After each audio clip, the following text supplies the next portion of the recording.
Questions to the Prime Minister. David Duquette. Question number one, Mr.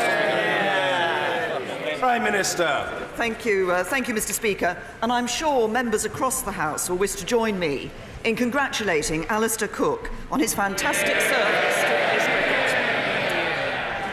As England's highest ever scoring batsman, his incredible career had many highlights, including the magnificent 147 in his last innings against India, and we wish him the very best for his future. Mr. Speaker, this morning I had meetings with ministerial colleagues and others. In addition to my duties in this House, I shall have further such meetings later today. David Duquette. Thank you, Mr. Speaker. I know that the Prime Minister appreciates the significance of fishing communities around the UK, not least my own constituency of Banff and Buchan. What steps will my honourable friend take to support our fishing communities during the implementation period, and will she look at ways to support the expansion of the catching fleet, infrastructure, processing capacity and other businesses reliant on the sector? Prime Minister. I say to my honourable friend that I fully recognise the importance of the fishing industry to his and to other constituencies represented in this House, and I can reassure him that what we want to do is to secure a sustainable and profitable fishing industry that will regenerate coastal communities and will support future generations of UK fishermen. What we can do when we leave the EU, it means taking back control of our waters, setting our own fisheries rules and exclusively determining who fishes what in our seas. And it's a priority of this government also to make sure we have an innovative, productive and competitive food supply chain, and work to consider the long-term future of all funding programmes that are currently managed by the EU is underway. Jeremy Corbyn. Thank you, Mr. Speaker. I too join the Prime Minister in congratulating Alistair Cook on a fantastic achievement, and both teams on what has been an absolutely brilliant series, which I really enjoyed. Mr. Speaker, the National Farmers Union, the Federation of Small Businesses, the National Audit Office, the National Housing Federation, Gingerbread and the Royal Society of Arts. Does the Prime Minister know what these organisations have in common? Minister.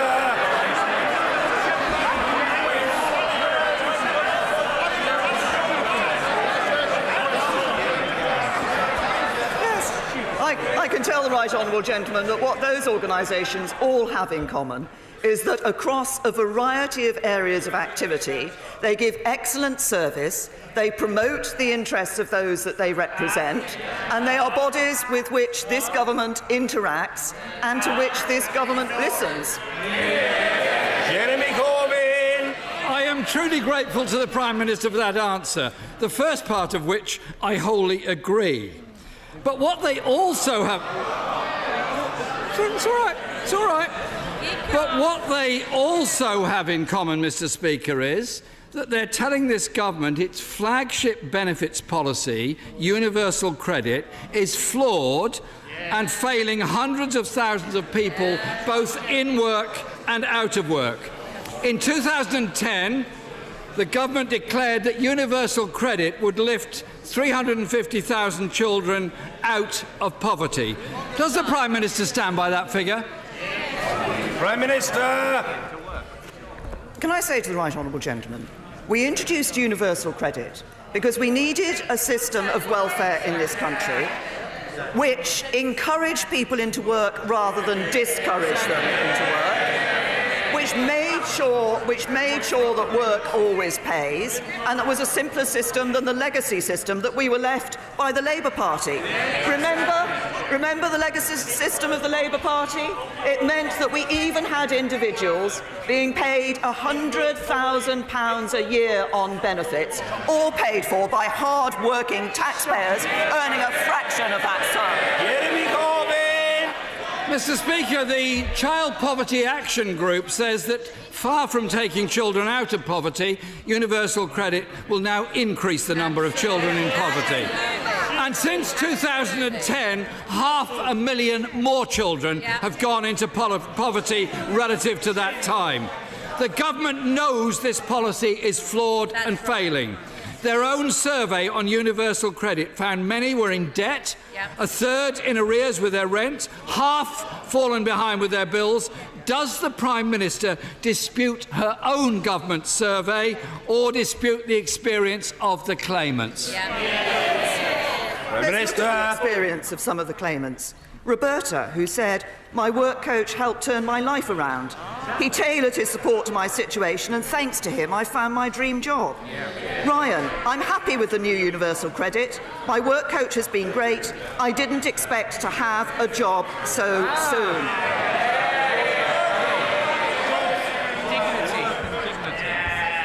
Naeem, "Universal credit gave me the flexibility to take on additional hours without the stress of thinking this might stop my benefits straight away."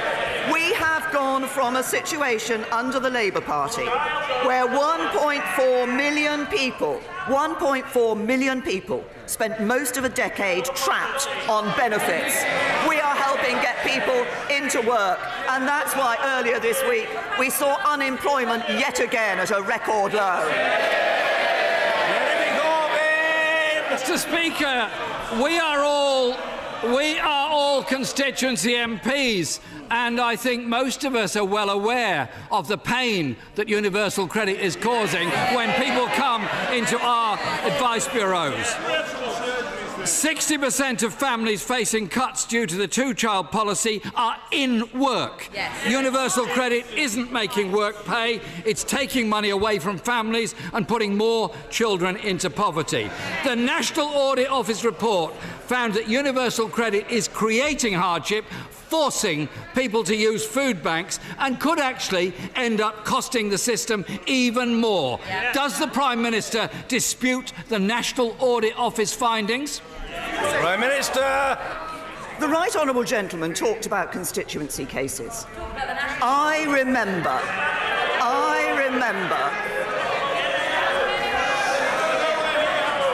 Order. We're at a very early stage of the proceedings. We've got a long way to go. The questions must be heard and the answers must be heard. And as usual, I want to get through the order paper. The Prime Minister. The right honourable gentleman started his question by talking about constituency cases. I remember the single mother who came to see me as her Member of Parliament when Labour were in government, who told me that she wanted to get into the workplace and provide a good example to her child. But the job centre had told her she'd be better off on benefits. That's the legacy of the Labour Party. Mr. Speaker, my question was about the National Audit Office. The Trussell Trust backs the NAO. They say that food bank usage in areas where universal credit has been rolled out is 4 times higher than in areas where it has not been introduced. But without resolving any of those failings in the next year, the government proposes to inflict this on another 2 million people. Yeah. As part of that transfer, hundreds of thousands of people with disabilities on ESA, JSA and tax credits will receive a letter telling them their support will be stopped. They will have to make an application for universal credit.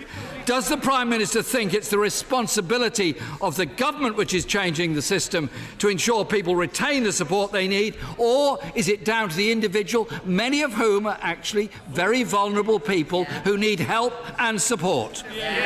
Prime Minister. What the government is doing is delivering a system that does give support to vulnerable people, that encourages people to get into the workplace, because we know that work is the best route out of poverty. But if the right honourable gentleman believes that universal credit needed some change, then why, when we made changes like ensuring that we reduced the waiting days for payment, that we brought in a housing benefit overlap to help people, why was it that Labour voted against those changes? Mr. Speaker, it's Labour that's been speaking up for the poorest in this country. It's Labour that's been challenging this government. It's Labour that wants a decency within our society that this government is incapable of delivering. Mr. Spencer, I always thought you were a good-natured laid-back farmer. You seem to be a very overexcitable denizen of the House today. Calm yourself, man. Jeremy Corbyn. Speaker, the mental health charity Mind says there's a real possibility, and I quote, that many people with mental health problems could see their benefits stopped entirely. It is outrageous that vulnerable people risk losing out because of these botched changes. The government's Brexit negotiations are an abject failure. I can see that by the sullen faces behind her. And that's not just the ERG group, it's the whole lot of them. But everywhere you look, Mr. Speaker, this government is failing. 1 million families using food banks, 1 million workers on 0 hours contracts, 4 million children in poverty, wages lower today than 10 years ago. And on top of that, there's the flawed and failing universal credit. Disabled people risk losing their homes and vital supports. Children forced to use food banks. And the Prime Minister wants to put 2 million more people onto this. Mr. Speaker, the Prime Minister is not challenging the burning injustices in our society. She's pouring petrol on the crisis. When will she stop inflicting misery on the people of this country? Minister!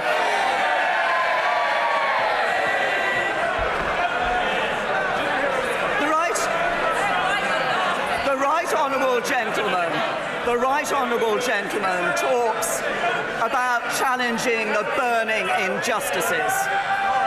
Challenging the burning injustices.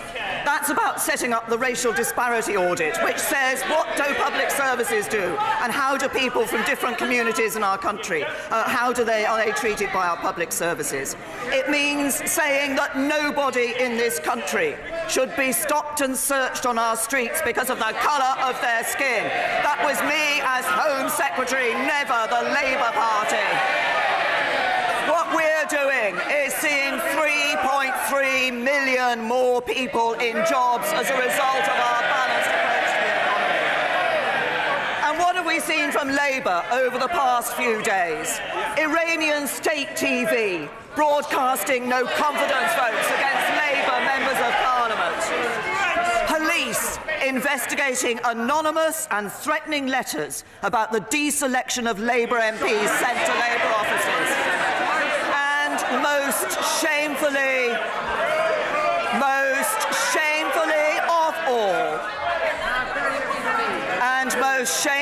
of all, the Honourable Member for Streatham saying that the Labour Party is now an institutionally racist party. That's what he's done to Labour. Just think what he'd do to this country.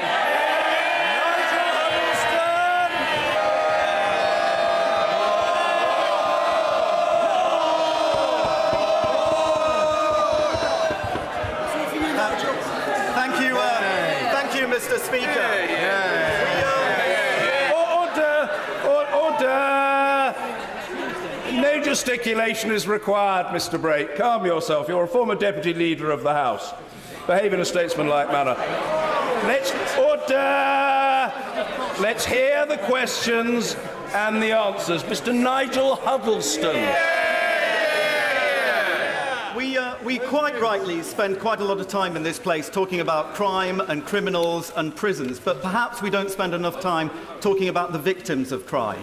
So I warmly welcome the government's announcement this week of a victims strategy. But can the Prime Minister assure me this will not be some kind of dry document, but a genuine effort to boost support for the victims? I can't give my honourable friend that assurance, because we know that nothing can take away the trauma and distress of being a victim of crime, but we need to ensure that people get the support they need as they rebuild their lives, and this is absolutely vital. It's our duty to keep people safe, but it's also our duty to ensure that victims are properly protected and listened to, and that's why we're taking steps to enshrine their entitlements in law, to strengthen the Victims Code, and this first ever cross-government victims strategy will ensure that victims of crime receive the care and support they deserve at every stage of their interaction with the justice system. And I'd like to commend my right honourable friend, the Justice Secretary, but also my honourable friend, the member for Charnwood, for the work they've put into this victims strategy. And Blackford. you, Mr. Speaker. A decade on from the financial crisis, the poorest in our society are still paying a price. The bankers were bailed out, but ordinary people paid the bill. IFS analysis shows that real wages are on average £800 lower. A decade on, and people are poorer. Indeed. A damning indictment of the UK government's leadership. Indeed. Tell us, Prime Minister, why have you abandoned millions of families, those just about managing? The Right Honourable Gentleman, what we've done is created an economic environment where 3.3 million people are in work. We now see the number of children in workless households at the lowest level ever. We now also see what we have done is we've increased the national living wage. We have ensured that we've taken 4 million people out of paying income tax altogether. Over 30 million people have received a tax cut. That's what this government's been able to do by a balanced approach to the economy, keeping taxes low, putting money into public services and reducing our debt. Ian Blackford. That, I'm afraid, simply ignores the reality that people are poorer. It's been the worst decade for wage growth in over 200 years. Households are struggling, and the no-deal Brexit is reported to increase the annual cost of living for low-income households by hundreds of pounds. Yet this Prime Minister still wants to walk off the Brexit cliff edge. The Prime Minister is unfit to govern. She's incapable of leadership. We know it, her backbenchers know it, and the country knows it. 10 years after the economic crash, and the poorest are still bearing the brunt. Mr. Speaker, it's as simple as this.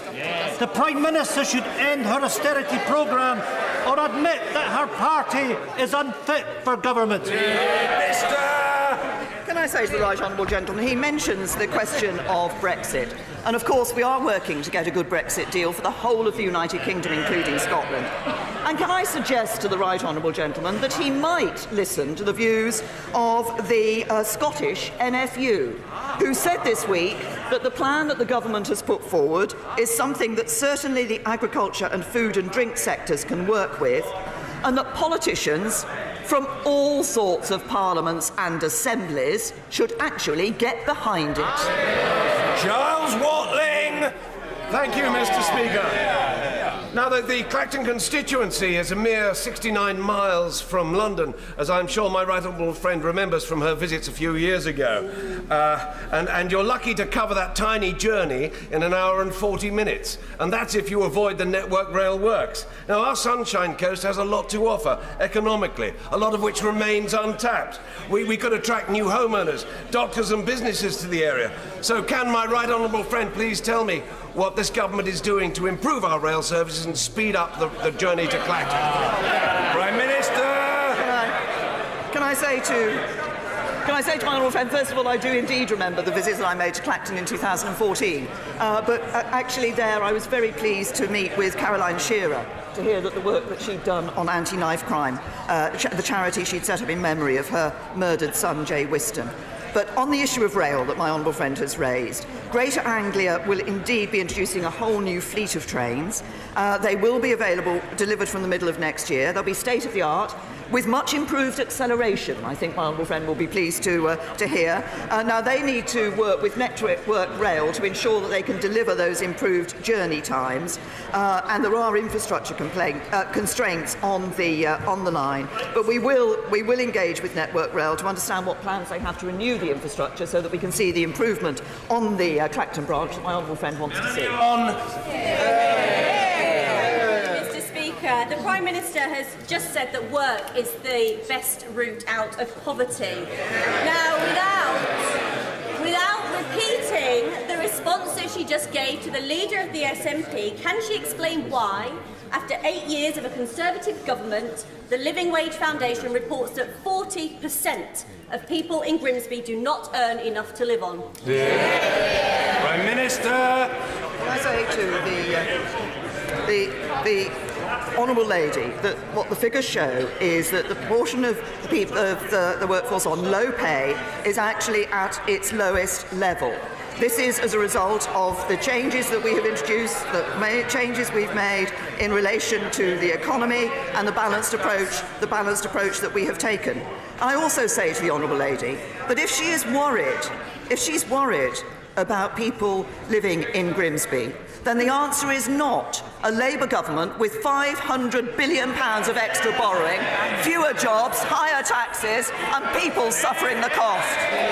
John Lamont! Thank you, Mr. Speaker. Given what we know about the Russian state's involvement in the Salisbury poisoning, does the Prime Minister think it appropriate that parliamentarians, both current and former, appear in Russian state television? Minister.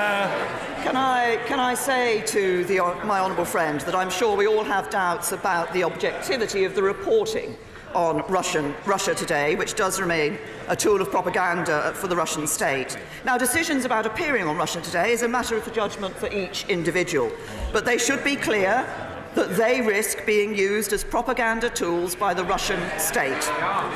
And I know that that is a view that is shared by other members of this House, including the Right Honourable Gentleman, the member for Ross, Skye and Lochaber, who's made clear he doesn't think people should appear on that station.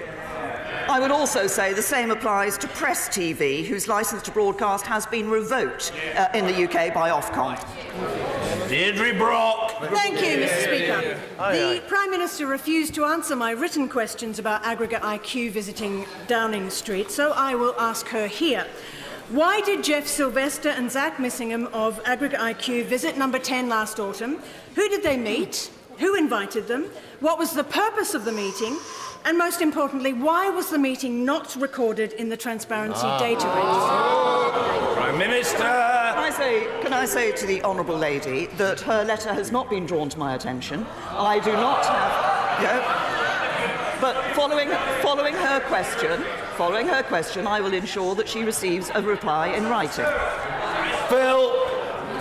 Thank you, Mr. Speaker. When it comes to Brexit, the joint statement of the 8th of December last year said that nothing is agreed until everything is agreed. Does the Prime Minister agree that this means the payment of the £39 billion exit payment and the Northern Irish backstop are dependent on agreeing satisfactory final state trade arrangements? And does she also agree that payment of that money should be locked into the legally binding withdrawal agreement that also requires those final state trade agreements to be fully agreed and implemented by the 31st of December 2020 in a form acceptable to this House? I say Prime Minister that we are very clear that we need to have a link between the future relationship and the withdrawal agreement. But we are a country that honours our obligations. We believe in the rule of law and therefore we believe in abiding by our legal obligations. However, my honourable friend is right that the specific offer was made in the spirit of our desire to reach a deal with the European Union and on the basis, as the EU themselves have said, that nothing is agreed until everything is agreed. Without a deal, the position changes. Blomfield. Mr. Speaker, the Prime Minister was right yesterday to be promoting electric vehicles, but she also needs to focus on electricity production. Investment in renewable energy has halved as a result of government's policies, and instead of encouraging carbon-emitting technologies like fracking, which is deeply unpopular in Sheffield and across the country, will she recognise our future depends on serious investment in wind, solar, tidal and other renewables? Prime Minister. The honourable gentleman, that I believe that in the terms of the provision of energy across the United Kingdom, we need to have a diverse range of supplies. That's why, yes, we do and have supported and continue to support renewable energy, but it's also why we're ensuring, for example, that we have a supply of energy in the future from nuclear and that we look across other forms of energy as well, in terms of also, for example, ensuring that we see an increase in the number of interconnectors with Europe. So a diverse supply is what we need in our energy sector. Alan Mack. Thank you, Mr. Speaker. Jean-Claude Juncker this morning accepted that Britain will always be a close trade and security partner for the EU. Does my right honourable friend agree that this means that giving Britain a good deal is in the interests of both sides? Prime Minister. I've always said to this House that I believe a deal that's right for the UK will be a deal that's right for the European Union. But I note not only that President Juncker said what my honourable friend has commented on, he also went on to say, after the 29th of March 2019, the United Kingdom will never be an ordinary third country for us. I welcome Prime Minister May's proposal to develop an ambitious new partnership for the future after Brexit. We agree with the statement made in Chequers that the starting point for such a partnership should be a free trade area between the United Kingdom and the European Union. So let me be very clear, when we leave the European Union, we will be an independent sovereign state, we will have control of our money, our borders and our laws. But I want to say to our closest allies in Europe, you will never, also never, be an ordinary third party for us. Justin Matters. Thank you, Mr. Speaker. There is huge concern over proposals to take decisions on fracking away from local councils, a concern seemingly shared by a prominent Conservative MP who has a number of statements on her website, including local planning decisions should be returned to locally elected councillors, and local councils need the power to stop unsuitable developments. The Prime Minister will hopefully recognise these comments. She made them. Does she still agree with them? Prime Minister. It has always been the case across the planning structure that we have here in the United Kingdom that there are decisions that are taken at local level, but there are also decisions, and sometimes those decisions at local level are referred on to a national level. Yeah. Order. Closed question, Mr. Michael Fabricant. Question 12, Mr. Speaker. The Prime Minister. I was indeed very pleased to be in the West Midlands yesterday at the world's first zero emissions vehicle summit, where I made clear my determination to put our manufacturers in the West Midlands and across the UK at the forefront of the design and manufacturing of zero emission vehicles. The Midlands has a very strong automotive industry. The growth of high-tech manufacturing across the region continues to drive investment. It's creating high-skilled jobs. It's boosting economic growth. And the latest employment statistics released yesterday show there are now over 320,000 more people in work in the West Midlands than in 2010. Michael Fabricant. I thank my right honourable friend for that answer. Also based in the West Midlands is Silicon Canal. Silicon Canal is like Silicon Valley, but without the sunshine. It employs some 40,000 people working in computer science and some 6,000 different companies, the second largest cluster of its kind in the whole of Europe.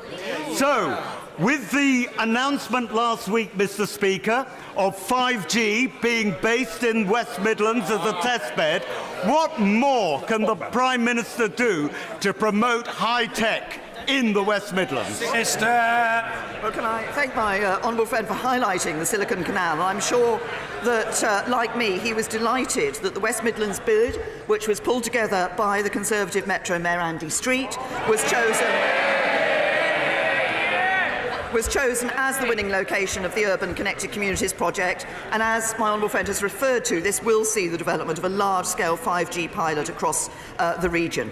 But DCMS are also working closely with the West Midlands Combined Authority to develop and deliver a region-wide digital skills partnership, which will bring together key sectors in the region, working on improving the digital skills of individuals, of small businesses and of charities, and ensuring strong government engagement and support for these sectors will be critical to the success of the government's industrial strategy. The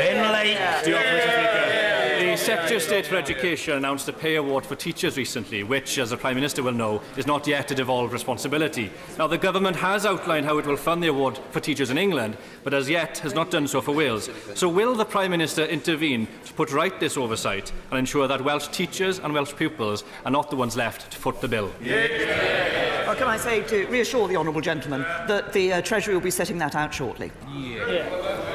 Sir Hugo Swire. Mr. Speaker, back in July, in Prime Minister's questions, when I pressed the Prime Minister on the possible publication of Sir Alex Allen's report into the Windrush affair, she confirmed that the Home Secretary at the time was considering publication very carefully. 2 months later, nothing has come from the Home Secretary or the Home Office. So could she, as Prime Minister, in the interests of transparency and accountability, which I know she believes in, now personally authorise the publication of this long-awaited report? Can I reassure my right honourable friend that the Home Secretary has been looking at this issue. The Cabinet Secretary is looking at this. We are committed to making a publication, but the form of that is currently being considered. Mr. McFadden.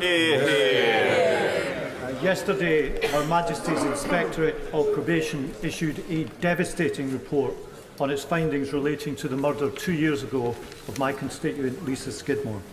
The report sets out catastrophic failures on the part of the probation service to act on warnings about the behaviour of her killer, Leroy Campbell, a lifelong violent sex offender, and concludes that Lisa's murder was entirely preventable. Lisa Skidmore was a young woman with her whole life in front of her. Her family have been left completely heartbroken by her loss. She was let down in the most appalling way by a service which is there to monitor offenders and to protect the public, and in this case failed to do so with the most devastating consequences. Can I ask the Prime Minister, what can she and the Ministry of Justice do in response to this report to prevent something like this happening again? Can I say to the honourable gentleman that he has raised what was an absolutely devastating case. It was a horrific crime and devastating for Lisa's family. And I understand that my honourable friend, the Prisons Minister, has met the family of Lisa Skidmore, has apologised for the failings in this case. But as the honourable gentleman says, this should not have happened. I understand some action has already been taken, that 2 members of the probation service have been suspended, but while nothing can be done to bring back Lisa or to minimise the impact that this has had on her family, Dame Glenys Stacey has been asked to conduct an independent review to look at what can be done to prevent such tragedies from happening again, to do as the honourable gentleman has said, to make sure that this never happens to anybody else. Trudy Harrison. Thank you, Mr. Speaker. Cumbria and the Lake District is one of the most beautiful parts of the UK. And our farmers play such a unique role in maintaining the landscape. On Back British Farming Day, can my right honourable friend ensure that our Cumbrian farmers will be able to export their meat, their world-class meat, after we leave the European Union? Minister. Can I say to my honourable friend, she is absolutely right to recognise the beauty of the area that she represents, of Cumbria and the Lake District, and the important role that farmers play in that part of the country, as indeed our farmers do elsewhere. When we leave the European Union, we are looking to ensure that we have trade deals that do enable our farmers to continue to be able to export their very important product, which is enjoyed by people elsewhere. But we are able, by leaving the European Union, to do something else, which is come out of the Common Agricultural Policy and actually develop a policy for farming in this country which is right for our farmers and not for others. Queen David. Mr. Speaker, last year 183 people were returned to this country to face justice because of a European arrest warrant. If we leave the EU without a deal, the European arrest warrant will not be available to us. Would the Prime Minister be happy with that? Well, the Prime Minister will know full well that as Home Secretary I stood at this dispatch box and led a debate in which we ensured that when we exercised on the powers available under Protocol 36, we actually went back into the European arrest warrant. The European arrest warrant is one of those instruments which we have identified in our Chequers plan as one that we wish to discuss with the European Union with a view to being able to continue to use it. Miss Green. Thank you, Mr. Speaker. Leah Aldridge was killed by her father in 2002, and after the coroner and Greater Manchester Police finished their investigation, the body was returned to the family for the funeral. Last year, the police discovered that they had retained some of Leah's body parts, and these were returned to the family for a second funeral. Only a few weeks ago, yet more body parts were discovered by the police, and the family had to go through the ordeal of a third funeral. They have no confidence in Greater Manchester Police or the Police and Crime Commissioner, the Mayor of Greater Manchester, that they now have finally allowed the family to lay their daughter Leah to rest.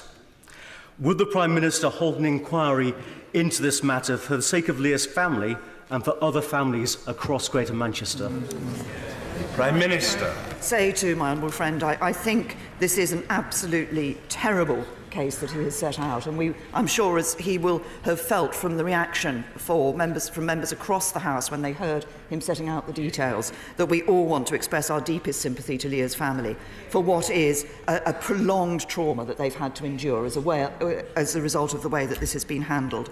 I understand the Deputy Mayor of Greater Manchester has been in touch with the Human Tissue Authority about the case, and the Human Tissue Authority are advising on ensuring that the establishment concerned take the necessary work to evaluate what went wrong in this case, put in measures to minimise the chance that this can ever happen again. And officials in the Home Office are going to be meeting both with the Greater Manchester Police and the National Police Chiefs Council to further address this issue of historically held human tissue, and I'll ensure that the relevant Home Office Minister updates my honourable friend on the outcome of those meetings. Harold Monaghan. Thank you, Mr. Speaker. The Windrush scandal continues to affect my constituent, who, despite receiving his British passport, has been told he is ineligible for ESA as he has not made enough national insurance contributions over the last 2 years, an impossible task since he's been prevented from working by the Home Office. So will the Prime Minister take responsibility for ensuring the DWP has special measures in place to deal with Windrush applicants?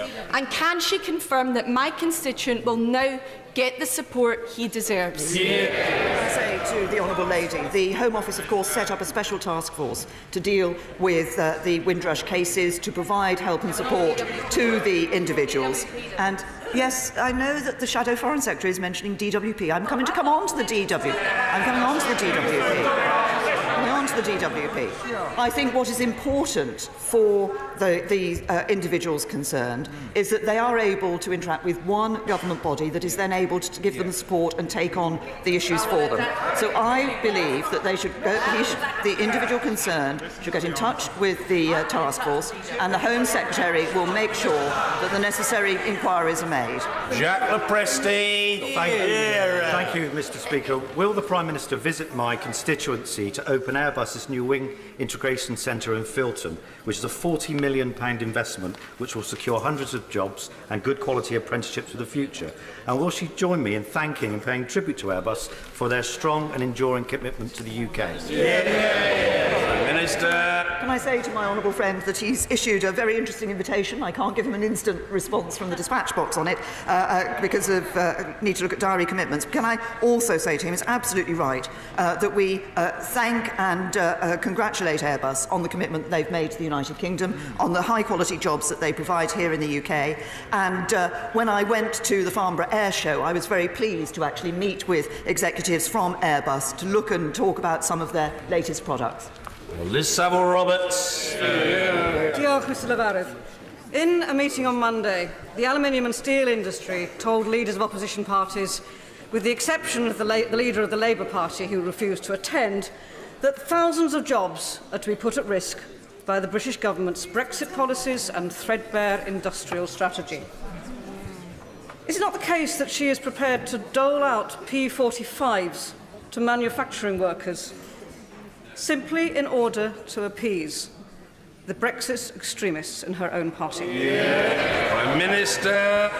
Nothing. Her portrayal of the situation couldn't be further from the case. What we have put forward in the Chequers plan is a plan that delivers on the result of the referendum, ensures that we take control of our money, our borders and laws, but does so in a way that protects jobs and livelihood. Across the United Kingdom. Government has given support to the steel industry in a number of ways, and the industrial strategy is about ensuring that we have a healthy manufacturing industry in this country, but manufacturing industry for the future, providing the high-skilled jobs for the future and the skills for people for the future. Johnny Mercer. Thank you very much. The Prime Minister will be aware of not only my feelings, but the feelings of pretty much everyone in this House and the vast majority of this country when it comes to seeing our veterans being dragged through the courts in Northern Ireland to appease political differences.